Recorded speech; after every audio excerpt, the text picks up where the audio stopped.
So hello everyone, this is Sankalp Margaret and welcome to my channel Margaret Drawings. So paper I'm using is A3 size paper from Yuva. It's an ivory sheet. So boxes you can see on the paper are called grids. So I'll explain how to make grids now. Making grids is simple and also it increases accuracy of your drawing.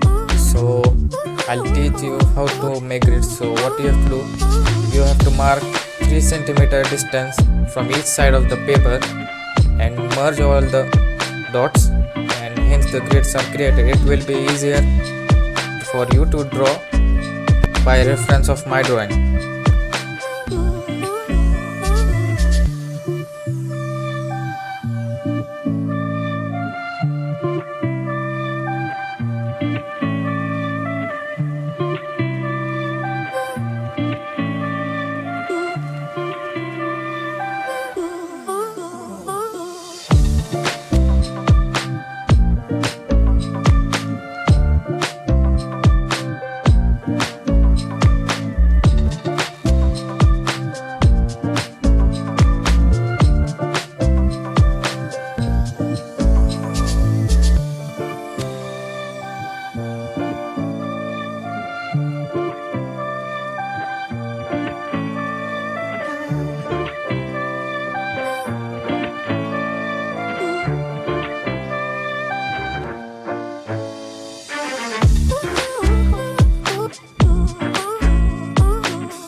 So oil pastel wise I'm using Dome soil pastel. They're easily affordable in market and very cheap and very good quality. So I'm just creating a base layer with light blue color.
bye.